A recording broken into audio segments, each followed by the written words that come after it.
Hello everyone, my name is Daria, welcome back to my channel. And recently I hit a very exciting milestone in my subscriber count. There are now 10,000 of you, which is just mind-boggling to me, honestly. I am so grateful that so many of you enjoyed my content and decided to stick around. Whether you've been here from the start or you're a recent subscriber, thank you, thank you, thank you. I think I am especially grateful for this milestone coming at the moment that it has, because I've really been pouring a lot of energy and time and effort into this channel recently. I'm not sure how long each of you has been here, but I've had this channel for about 3, almost 4 years now, and I'm sure many of you would be surprised to hear that because I haven't actually posted that much. And I would often get very disappointed in myself because of that. I wanted to make this channel something great. I wanted to dedicate myself to this. And in the past few months, I've really been trying to do that. So to reach this milestone right now, it is absolutely incredible, beyond words. So in order to celebrate this milestone, I thought that I would do a Q&A, let you guys know a bit about me, and pretty much answer anything that you're curious about. I've tried to divvy up the questions based on categories. So for example, Booktube related questions, general questions about book recommendations, my personal life, etc. So the first and biggest category, of course, is going to be Booktube related questions. The first question comes from Deja over at City of Deja. You guys should definitely go check out her channel, highly recommend. And her question is, how did you find Booktube? So I first discovered Booktube, I would say, in late 2013, early 2014. My gateway Booktube channel, if you will, was Cass J. Tuck. I'm not sure if many of you remember her, but I absolutely adored her content. She posted a lot of funny skits about being a fangirl and being a reader specifically. She did adaptation reviews on the Percy Jackson series, and I just absolutely loved her energy. I think in 2014, that was when skits were really popular, so I was always watching those. And I remember all the way back in 2014 wanting to start a channel, but I just didn't. I was too afraid. I thought that nobody would watch. I didn't think that I would post anything interesting. Looking back on it now, I wish that I had just pushed myself and done it. But at the same time, if I hadn't joined Booktube when I did, I don't think I would have the friends that I have right now. So it's not all bad. The next question is from Eileen Scholar? I am so sorry. And her question is, why did you start a Booktube channel? So going off of my previous answer, like I said, I always wanted to start one, but I was too nervous. I just never really had the confidence to turn on the camera and say something. And I think by 2017, when I first started posting, I was just kind of sick of it. I was sick of putting off the things that I wanted just because I was afraid. So turned on the camera, and the rest is history. The next 2 questions are from Amy Noon, and it is, why did you start a Booktube channel? And what would you say to someone who wants to start a Booktube channel? I guess I just really wanted a platform, like a lot of us, to talk about books with other people who enjoyed books. None of my friends were huge readers, and constantly talking the ear off my mom was just starting to frustrate her. And a lot of people I would speak to just didn't really understand my love, my obsession, honestly, with book characters and books. I think I was also just excited about analyzing books. I was really into analyzing adaptations, talking about classic novels. That really structured and analytic content was really what I wanted to do from the beginning, but I felt like I had to work to get there. As for what I would say to someone who's starting a Booktube channel, I would say the most important thing that you can do in the beginning is experiment. If there's something innovative that you want to do it. From the beginning, I had all these ideas and I kept telling myself, oh, I'm gonna put that off. I'm not gonna make that video yet. I don't think I can do it. I don't think I have the editing skills. And I think that was part of the reason that I wasn't posting, because I wasn't happy with any of the ideas I was generating. So I would say in the beginning, if you feel like you can't do something or it's out of your range, do it anyway. It's great because no one's looking at you, no one's paying attention. If you flop on a video, who cares? If you try to execute an idea and it goes poorly, who cares? And you never know, that crazy, fun idea that you had, you might just strike gold with it.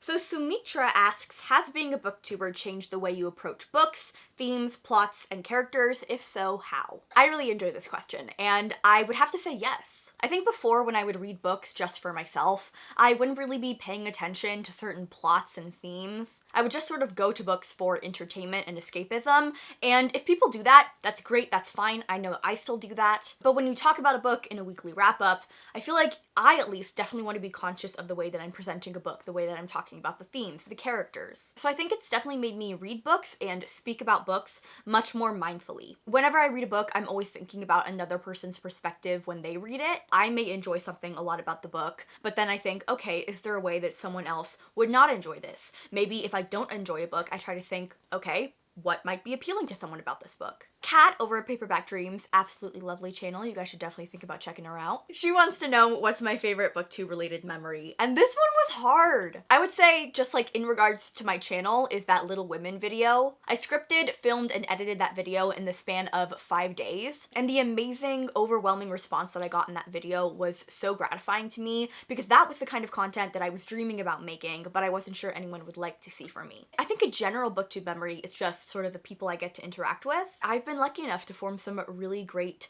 strong friendships with people in this community, and that's got to be a highlight. So Alejandra asks, what's the video that you're most proud of? I feel like I just answered this, but I can name a bit more. So the Little Women video, the hour-long video of me reading the entire After series just because so much pain and suffering went into that video. I'm proud of just getting through that at all. And lastly, a bit of a sleeper favorite, it's my Emma analysis video. I really enjoyed making that. It's one of my favorites, and I cannot wait to continue in my Battle of the Austen adaptation series. Alejandra also asks, who are your favorite booktubers or YouTubers in general? So some of my favorite booktubers include Emma Books, A Clockwork Reader, Mina Reads. When it comes to just general YouTubers, I have to say that my two absolute faves are Kat Black and Amanda Baby. Every single upload, the second it comes out, I'm there watching. I'm also a really big fan of D'Angelo Wallace and Curtis Connor. I also really like this channel called The Take, which basically analyzes different shows and media. And one last one is Mains by Mel. She is basically the reason that my hair looks halfway decent these days. I'm sure that there are many more that I'm forgetting, but those people, absolutely love them. So Sanjana asks about any future collaborations with other booktubers. I'm so awkward.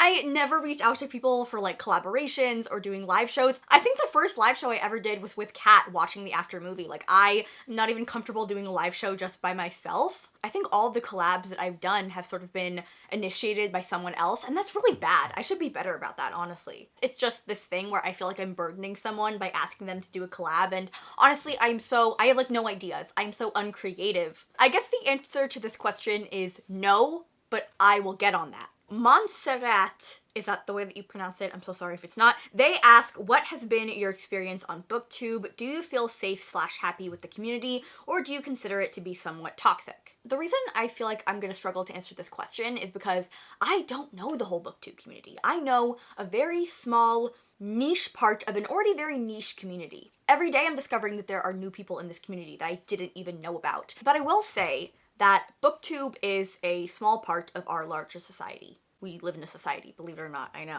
Which means that we are not exempt from shitty things and shitty behaviors. Racism, homophobia, misogyny, transphobia, all of it. I personally have not had any negative experiences, but I think even if I did, it would be wrong for me to label an entire community of people, most of whom I don't even know, as toxic. That just seems a bit unfair. I would say to anyone who wants to join this community, and just like general life advice, find a few close people that you really connect with, that really understand you and empathize with you, and that you can give that back to them, and stick with them. Evie asks, what's your favorite and least favorite thing about Booktube? And she put 3 hearts.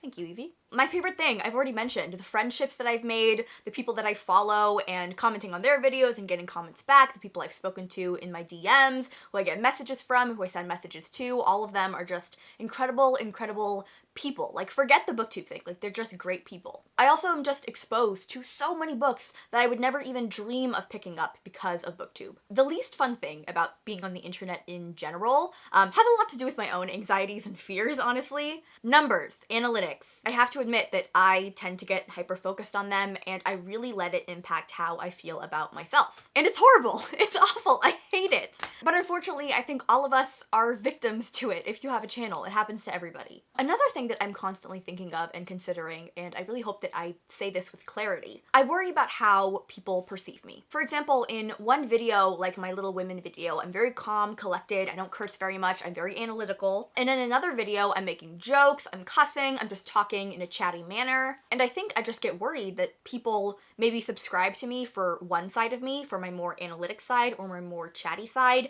and they're not really interested in the other facets of me. Or I get worried that maybe I'm coming off as disingenuous because I am presenting these 2 different sides to me, 3, 4, however many parts of me there are, and there are many. Everyone contains multitudes. I feel like that's a quote. Where's that quote from?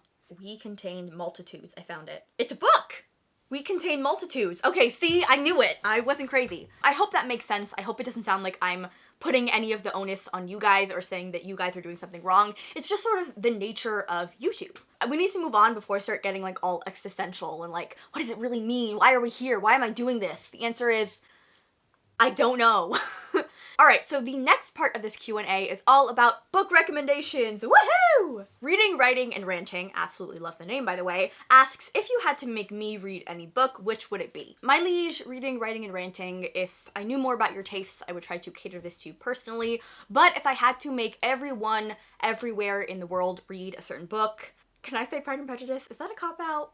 You know what? Pride and Prejudice is already so popular, I'm sure many people have read it. I'm gonna say the graphic novel Purse Police. It is about a young woman living and growing up in Iran and her experience living through the Iranian Revolution. Very informative, very funny, very heartwarming, and close to my heart. And I don't think it's talked about enough. So yes, I would make everyone in the world read that book. Lisa asks, what is your favorite book to remind you of smashing the patriarchy? I think for me, my favorite feminist novels aren't really necessarily seen or categorized as feminist. I really love quiet heroines who don't necessarily fit the strong girl archetype, women who can be selfish and conniving and mean, and then be vulnerable and broken and sad and sorrowful, and then joyous and happy and fierce and passionate, like all in the span of a few chapters. I just like reading about messy women. I really want to give an answer to this question. I would probably say Girls on the Verge. It's a story about these 3 girls who basically have to take a cross-country trip so that one of them can terminate her pregnancy. It is not lawful in their state. And all 3 of these girls just have very different views on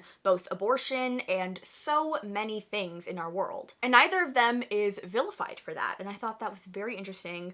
An incredible book. I still think about it. Highly recommend. Emma asks, other than Pride and Prejudice, she knows me well, what are some books you recommend? First of all, Normal People. I think that is an incredible book. I think that everyone will either love the book or love the show. You've got to love one of them. It's impossible not to. If you hate both of them, I think there might be something wrong with you. I am so sorry to have to tell you this. Everything I Never Told You by Celeste Ng. I don't think I've seen an author capture the complexities of familial relationships so well. I would also recommend Aristotle and Dante Discover the Secrets of the Universe. This is a gorgeous coming-of-age story and romance. I don't know if this is going to make sense, but that book takes you as the reader and holds you so gently and reassures you of your worth and your goodness. And lastly, this is not really a book, instead it is a graphic novel series. I recommend the Saga comics to anyone and everyone. There is a planet and a moon whose species and populations are fighting each other, and the entire universe is caught up in this civil war. And we follow our 2 main characters, Alana and Marco. One of them is from the moon, the other one is from the planet, and they fall in love and have a kid, and everyone in the galaxy wants to find them and kill them. It's just amazing. I have not seen world building that intricate and that well done, ever. Next, we have a question from Miriam over at Miriam Reads Sometimes. Absolutely love her and her channel. Go check her out. What are my top 3 classics and which ones are good for beginners? So there's going to be a bit of an overlap. The ones that I recommend for beginners are also some of my favorites. But just my general favorites that I wouldn't necessarily say that beginners should start with are Pride and Prejudice, The Marrow of Tradition, Twelfth Night, Brave New World, and Frankenstein. For beginners, I would recommend A Room with a View, a very quick read, very easy to understand and get through, and super fun, and The Awakening. I know a lot of people tend to not like this book, but I love it. Great feminist novel, super short, easy to get through, and that is the main thing that we want from classics for beginners. The next category is general bookish favorites, and the first question comes from Cameron. They ask, what are some of your all-time favorite female and male characters, literature, films, television, etc.? Darcy and Lizzie, because I'm predictable and annoying. Aang from Avatar: The Last Airbender, he is my child, my baby. Nina, Nikolai, and Zoya from the Grishaverse. Percy Jackson, first character I ever loved, and I will love him till my dying day. The entire cast of New Girl, but especially Schmidt and Winston. Alistair Carstairs, he's the epitome of that meme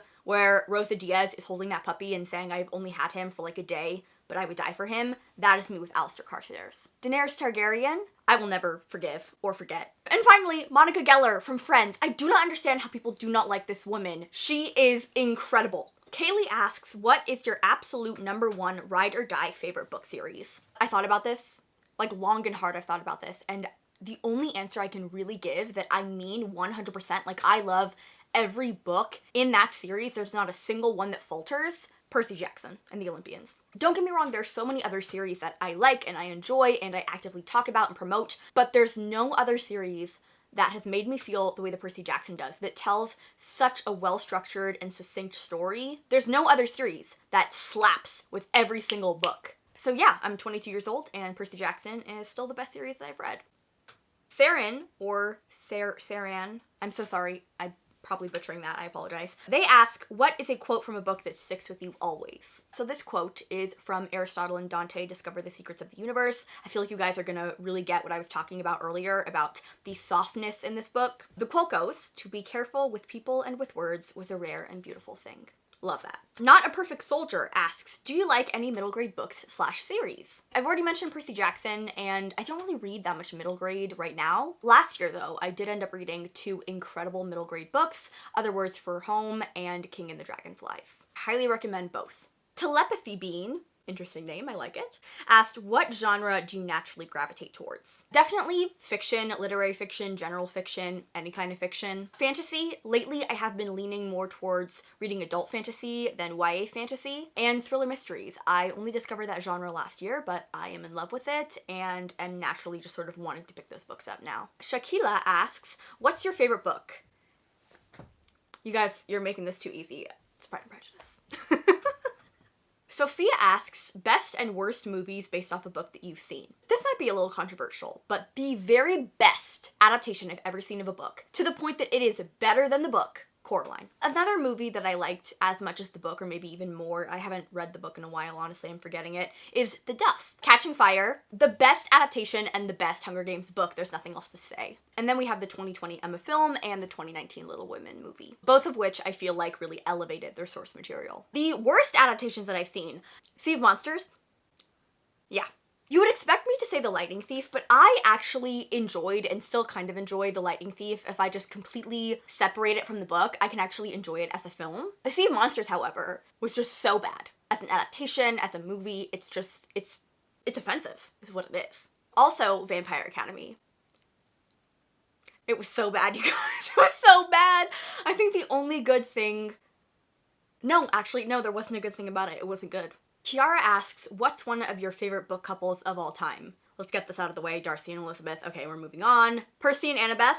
Zoya and Nikolai. They are the best Grishaverse ship, and they haven't even become canon yet. Like, imagine having that kind of power. Simon and Izzy from the Mortal Instruments series. Not many people talk about them, and that is offensive to me. I freaking love them. I really wanted to include Reese and Feyre in this, but then I remember how awful they were past the second book and how annoying I found them, and I just can't do it. I'm sorry. The next category I entitled Bookish Questions. I feel like these are just like general book-related questions. I really don't know how to name these categories, y'all. I'm sorry. Jenner asks, would you ever write a novel, and if so, what genre? Also, will you read Booktubers' books, i.e. Christine's Again But Better and Sasha's Zenith? To answer your first question, I would like to. It's always been a dream of mine to be a published author. As for the genre, similarly to my reading tastes, I am all across the board. I see myself writing general fiction, romance, fantasy, but I know one thing I really want to do with my life is create a book, a memoir, anything about my family and their immigrant stories and what life was like in Iran and how they came over here, documenting what my family has been through. That's something that's very important to me, and I definitely want to do, whether it gets published or not. As for reading Booktuber books, the 2 that you specifically mentioned, I'm gonna say no. And that's not even necessarily because they're Booktuber books, it's just because I'm not particularly interested in either of them. And from other reviews that I've seen, they just don't really seem like they'll fit my tastes. Mohammed asks, when did you start reading and how did you discover it? I was not a big reader when I was younger. That was my sister, actually. But I remember in my 5th grade class, we had 45 minutes of reading time that we had to log every day, and it was part of our grade. I would take random books off the shelves and then stare at the pages and flip them periodically so it looked like I was reading. And I didn't know this at the time, but my teacher definitely noticed. One day she pulled me aside and sort of recommended a book to me and said, a lot of my kids really like this book. Why don't you also check it out? And that book was The Lightning Thief. And I remember I finished the book in a matter of a week, and then I ran to my teacher and I asked for the second one and the third one. So it was really Percy Jackson and my teacher that I have to thank for making me love reading. Chloe asks, this is not a question, but pick the 26th book off your shelf and give the backstory as to when you bought it / received it. I will be right back. I'm gonna go find the book. Give me 1 second.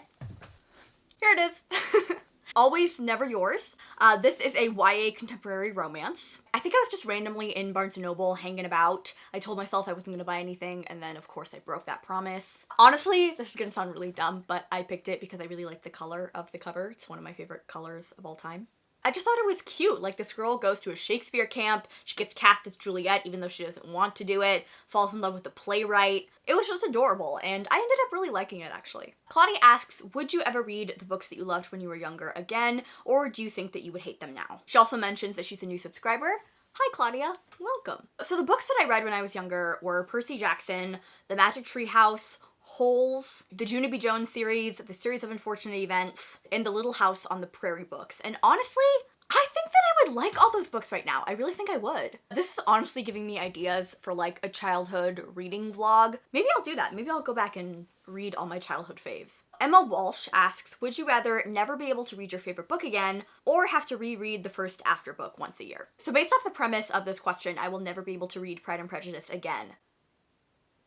That is unacceptable. I'm gonna go with reading the afterbook once a year. I feel like every year I would just get more and more numb to the bullshit to the point that it just doesn't even faze me anymore. To not have Pride and Prejudice in my life, it's practically a death sentence. Sarah asks, a book you read in 2020 which you would most like to see as a film/TV series. For this one, it definitely has to be R.F. Kuang's Poppy War trilogy. I think it's a series that would just lend itself so well to the screen. I would definitely recommend it should be a TV series. You definitely want to do your due diligence. I'm like imagining the sets, and they would be so gorgeous. I feel like the book has to have been picked up by some kind of film studio. It's impossible if it didn't. Callum asks, what books have made you cry? Aristotle and Dante Discovered the Secrets of the Universe made me like soft cry, like a few tears just sort of prettily fell down my cheeks. A Little Life made me ugly sob. Like, it was disgusting. I had snot all over my face. And Crooked Kingdom, did I cry? I think a few tears spilled out, but it was like more of that gut-wrenching feeling. Like you feel like there's a hole in your stomach and in your chest and you don't know if it'll ever be full again. That is how I felt during a certain part of Crooked Kingdom.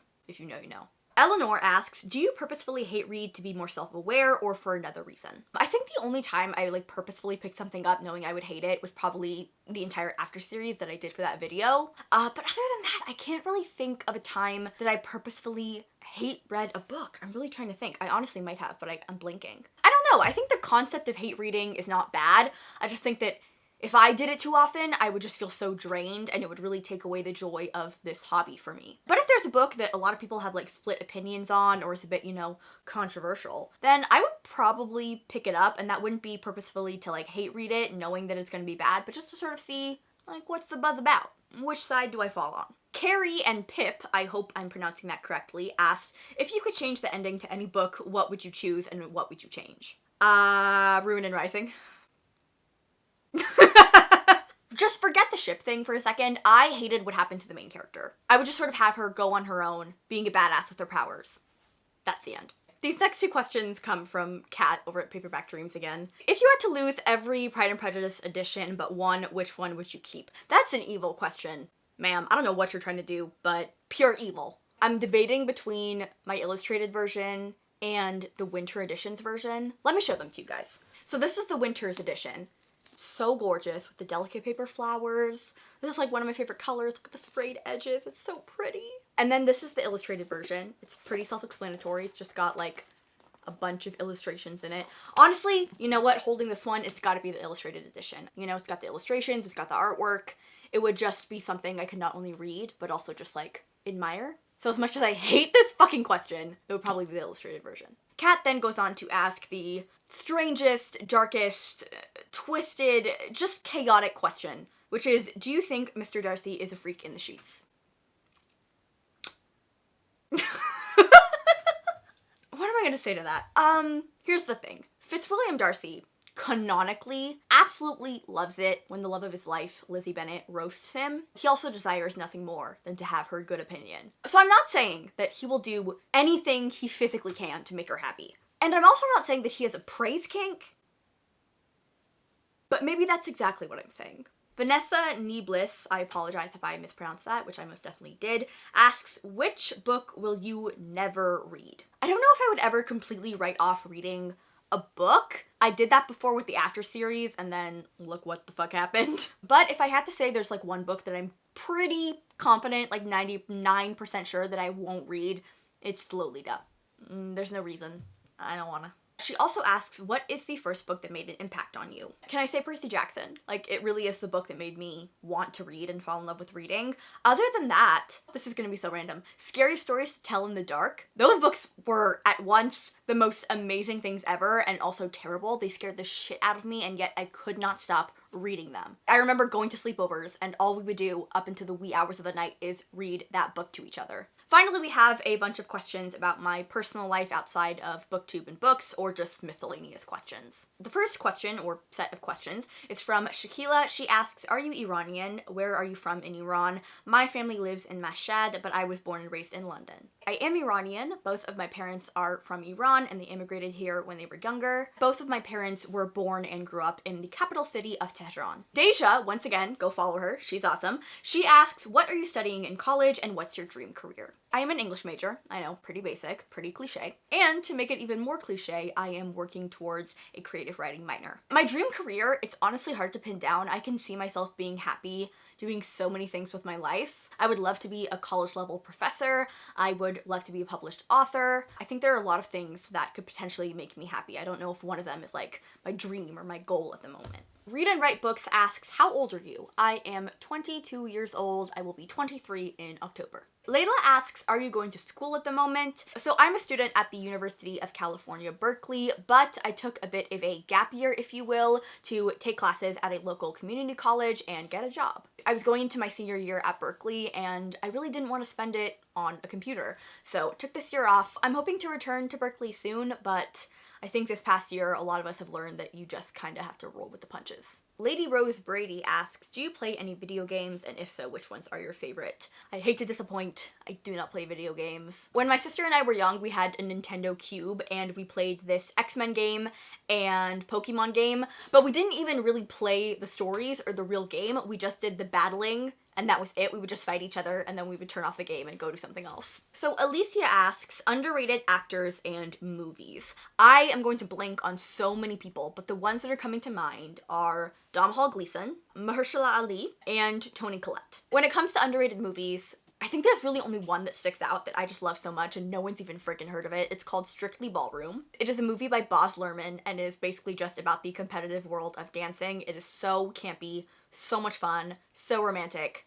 I love that movie. The final question comes from Meet Me at the Bookshelf. I absolutely love that name. And the question is, favorite fast food order? My favorite place to get fast food is Taco Bell, and my go-to order is a cheese quesadilla, a regular soft taco, and a beefy 5-layer burrito. So there you have it, you guys. This 10K Q&A is finished. Thank you to everyone who sent in questions. I hope that I answered them to your liking. Also to anyone who didn't ask a question, who subscribed to me, who's just randomly watching this video, thank you. If you enjoyed this video, don't forget to like, subscribe, and comment down below. Let me know your answers to some of these questions, especially that last one about the fast food order. I want to know what your guys' go-to is. If you want to find me or follow me anywhere else on social media, all the links will be down below. I love you all very dearly, and I look forward to seeing you all in my next video. Bye!